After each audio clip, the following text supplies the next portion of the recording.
Ya, baik. Terima kasih. Selamat siang. Ya, tadi kami sudah ke DPR RI, ke Komisi 3, dan kami memasukkan surat ke Sekjenan DPR RI, dan ada tanda terima laporan yang kita tunjukkan kepada Dr. Habibur Rahman SHMH ya, dan kita harapkan ada dilakukan RDP secepatnya ya terkait kriminalisasi perkara atau rekayasa perkara terhadap klien kami Bu Iren, dan mudah-mudahan berjalan lancar. Tambahkan?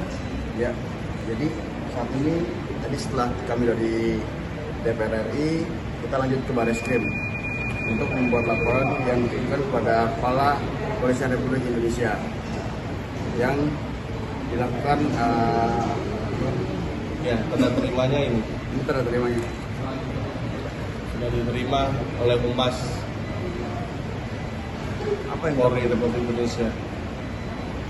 Ya, poin daripada rekayasa atau laporan kita ya berhubungan dengan dugaan rekayasa, berhubungan dengan dugaan meminta sejumlah, walaupun dalam bentuk somasi ya, pemerasan ataupun kriminalisasi, tentunya jelas berhubungan dengan pasal yang ditujukan 372, 378 tidak terpenuhi karena dasarnya adalah jelas dalam perjanjian tanggal 31 Januari 2024. Kemudian dari pihak Diana Jo 2 kali melakukan somasi dengan nilai total 811 juta ya.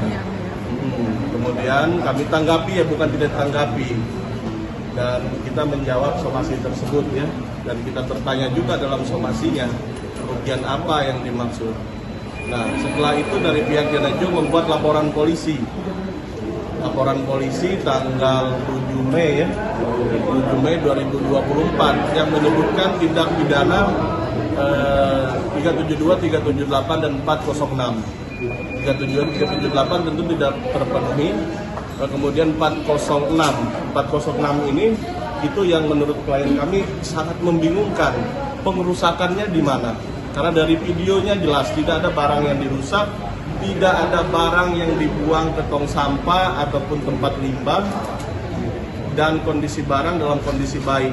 Dan kami mencari keadilan sampai Komisi 3, sampai ke Kepala Kepolisian Republik Indonesia, dikarenakan bingung terkait apa yang dirusak sampai dijadikan tersangka gitu Bu ya. Silakan ditambahkan. Ya. Mas. Pada intinya kita berawal dengan baik-baik. Semua ruko renovasi saya yang siapkan, dan Diana Jo itu menyiapkan mesin yang katanya miliaran rupiah. Tetapi yang ditaruh di tempat saya bukan mesin itu. Dan kalau dibilang kerugian lebih banyak di saya. Dan kalau memang mau baik-baik berdamai, saya yang meminta baik-baik, tetapi dilayangkan somasi. Setelah somasi, laporan polisi yang membingungkan saya. Somasi yang bukan sesuatu yang harus saya gantikan. Kalau memang saya harus gantikan, saya akan gantikan. Kita bisa bicara baik-baik, tetapi langsung masuk laporan polisi. Dan itu pun saya tidak takut kok, saya selalu datang. Semua saya hadapin. Karena saya tidak melakukan penipuan, tidak melakukan penggelapan maupun pengerusakan. CCTV itu dipasang tanpa sepengetahuan saya di dalam ruang treatment. Apakah itu etis? Ruang treatment loh, ruang treatment untuk slimming. Kalian tahu semua kan, ruang treatment slimming itu kita harus buka baju. Kalau pasien tahu, bagaimana itu akibatnya? Apakah punya etika kerja? Tolong diperhatikan sekali lagi. Saya butuh perlindungan hukum. Saya butuh hak saya sebagai orang Indonesia. Kenapa hanya karena kekuatan seseorang, lalu semua bisa dilancarkan sampai saya menjadi tersangka? CCTV itu diturunkan pun secara baik-baik, karena saya juga kaget ada di ruang treatment tanpa izin. Tanpa izin, sekali lagi saya bilang tanpa izin. Saya serah terima dengan baik, tidak ada kerusakan, ada tanda tangannya. Dan laporan itu di bulan Mei, sedangkan barang diterima di bulan November. Logikanya di mana? Tolong Bapak Polisi yang terhormat, dilihat sekali lagi. Dan jangan di entertain. orang-orang yang mau menjatuhkan orang lain.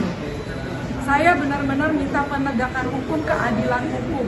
Dan saya sudah capek 1 tahun, saya diminta bolak-balik ke Polres Utara. Saya datang, saya kasih semua bukti-bukti tanpa ada keraguan karena saya tidak melakukan kesalahan. Kenapa bisa tahu-tahu sampai jadi tersangka? Saya bingung banget. Jadi di sini hari ini semua cara kita lakukan bersama dengan Pak Rafli, Pak Khairuddin untuk meminta keadilan dan perlindungan hukum. Mohon didengar suara kami dan mohon sekali lagi agar ini cepat dibereskan sampai tuntas. Terima kasih. Hai, terima kasih sudah menonton. Jangan lupa subscribe, like, comment, and share.